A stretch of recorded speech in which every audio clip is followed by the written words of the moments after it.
亚国家哈萨克斯坦、吉尔吉斯斯坦、乌兹别克斯坦、土库曼斯坦、塔吉克斯坦与中国合作平台的中亚中国峰会以视频方式举行。哈萨克斯坦总统多卡耶夫宣布，他们计划到2025年在边境陆路港口投资200亿美元，来以扩大自中国的过境流量。乌兹别克斯坦总统米尔吉约耶夫提出制定中国中亚合作经济新战略，以畅通贸易和工业领域的合作发展。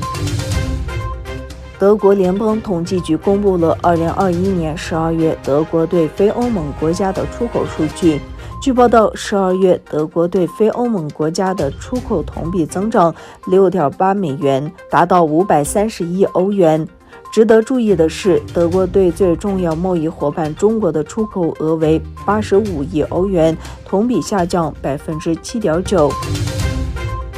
美国海军表示，一架海军 F-35C 战机24日在南海降落与航空母舰时不幸发生事故，造成7名美国海军官兵受伤。美国太平洋舰队在声明中表示，这架 F-35A 闪电伊诺基战机当时执行例行飞行任务，在试图降落与航空母舰卡尔文森号时发生事故。飞行员弹射逃生，被一架直升机救起，身体状况稳定。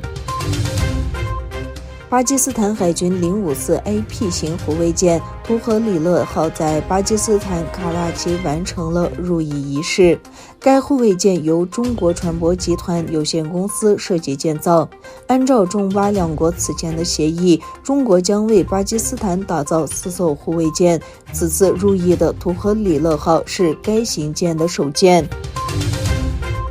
对欧天然气供应是莫斯科置西方的利器。路透社报道指，美国日前与几间国际能源公司举行会谈，讨论一旦乌俄冲突导致欧洲断气的应急计划。不愿透露姓名的美国国家安全委员会和国务院高级官员透过电话会议向记者通报了乌俄危机。美国政府表示，他们正在与亚洲、中东和北非的天然气生产商进行谈判，以满足欧洲的需求。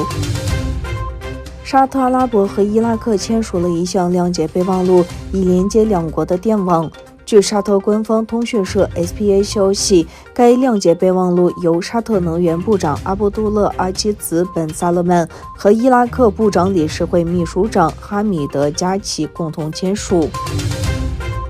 在北京冬奥会开幕进入倒计时之际，中国国家主席习近平星期二在北京钓鱼台国宾馆会见国际奥委会主席巴赫。北京此次举办奥运会，因为中国政府在东突厥散和香港等地的侵犯行为，而遭遇欧美政府和人权团体的呼吁抵制。响应美国号召，对北京冬奥会实施正式的外交抵制的国家包括英国、加拿大和澳大利亚。